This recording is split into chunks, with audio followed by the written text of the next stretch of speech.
Hi everyone. I hope you are all doing well. It's always wonderful to have you here. Today's journey takes us into the wide open steppes of Eurasia. Our focus is on the Scythians, an ancient nomadic civilization, a people who lived between the 9th century BCE and the 3rd century BCE. They thrived across vast lands, from the Black Sea all the way into Central Asia. The Scythians were not builders of stone cities. Their home was the endless horizon. Their strength was mobility, and their world moved with their herds and horses. Horses were central to their identity.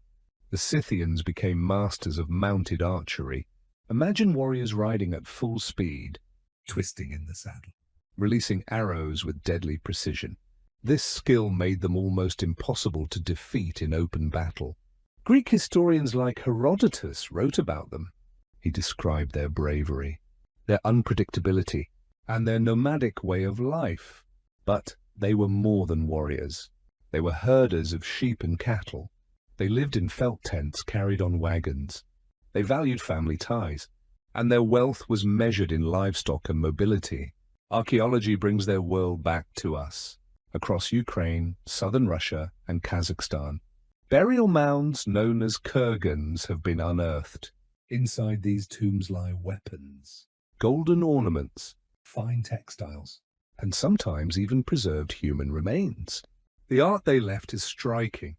Animals locked in combat, graceful deer in flight, predators seizing prey. This animal-style art is unique to Scythian culture. It symbolized strength, movement, and the spiritual power of the natural world. Their beliefs were tied to nature. They saw the sky, fire, and earth as living forces. They performed rituals through shamans.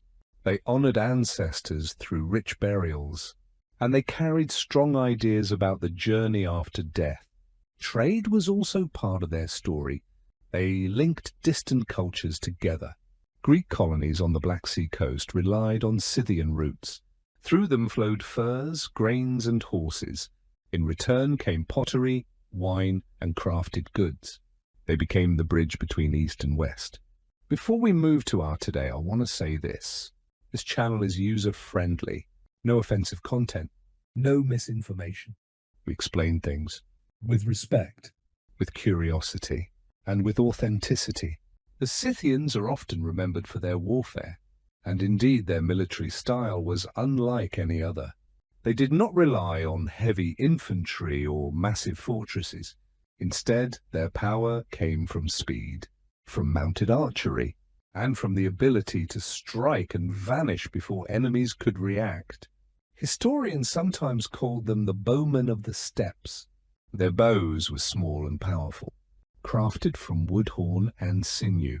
They could shoot over long distances with piercing force. Even armored opponents were not safe from Scythian arrows. This skill gave them an advantage against great empires. The Persians under King Darius once tried to subdue them, but the Scythians avoided pitched battles. They used scorched earth tactics.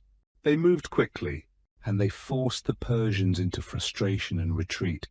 Their armor and weapons also reveal their craftsmanship.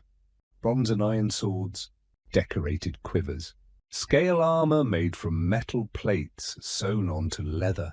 Even their horses wore protective gear in times of war. But warfare was only one side of their society. Social life among the Scythians was layered and fascinating. They had tribal leaders known as kings, but power was not absolute. The mobility of their lifestyle kept rulers tied to the loyalty of warriors and clans. Women also held remarkable status. Some Scythian women trained as warriors. Burials have revealed female skeletons buried with weapons. This inspired the Greek legends of the Amazons.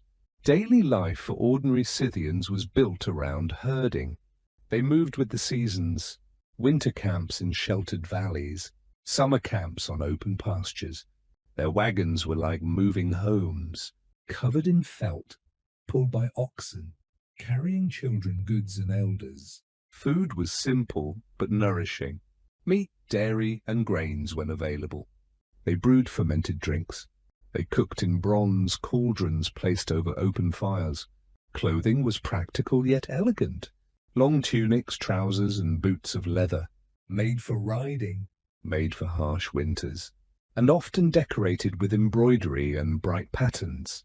Gold ornaments were common among the elite, crafted by skilled artisans, shaped into animals, used on belts, harnesses, and jewelry. This golden art dazzled not only their own people, but also the Greeks who admired their craftsmanship. The Scythians were not isolated. They interacted with neighbors through both trade and conflict. Greek merchants exchanged pottery and wine for Scythian grain and slaves. Persian rulers tried to control them but struggled against their mobility. To the east, they influenced nomadic groups who later rose to power. Step by step, the Scythians became both feared and admired. Warriors without walls, nomads with golden treasures, and masters of a lifestyle that blended strength, freedom, and artistry. Beyond warfare and daily survival, the Scythians built a culture rich with meaning. Their art stands out as one of the most distinctive styles of the ancient world. Called the animal style, it showed powerful creatures in constant motion. Stags leaping, griffins attacking, eagles tearing prey.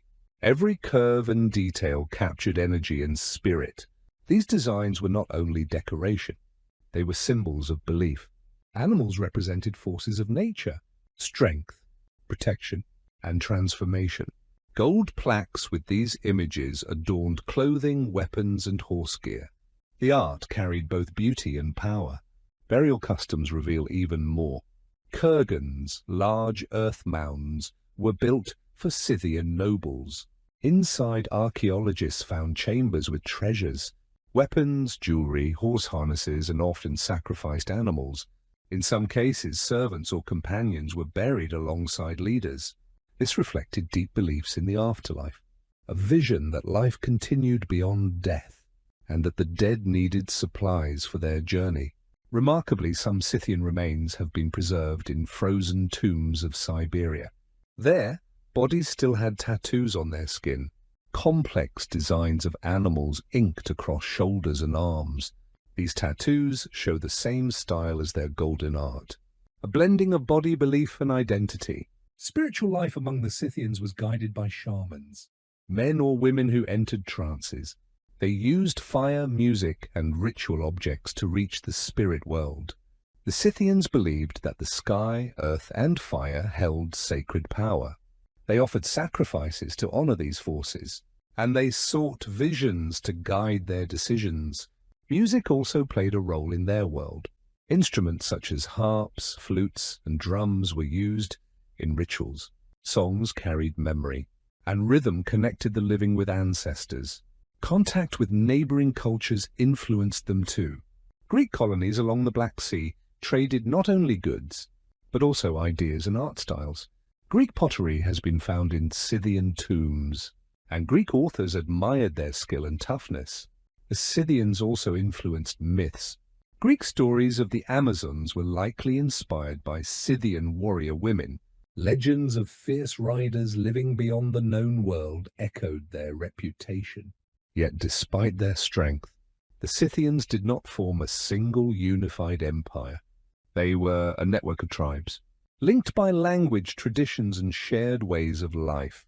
This flexibility gave them resilience for centuries, but it also left them vulnerable when stronger powers arose. Their decline began slowly. By the 3rd century BC, new nomadic groups pressed into their lands. The Sarmatians became rivals. Step by step, the Scythians lost control of their vast territories. Still, their culture left a lasting mark, not only through treasures in museums, but also through the echoes of their art, their legends, and the memory of their golden step. The Scythians may have faded as a political force, but their legacy endured far beyond their own time. Later nomadic cultures, such as the Sarmatians and Huns, adopted Scythian styles of warfare and mobility. Mounted archery, steppe tactics, and the combination of speed with precision all began with Scythian mastery. Their burial mounds still rise across Eurasia, Some are massive hills visible from miles away.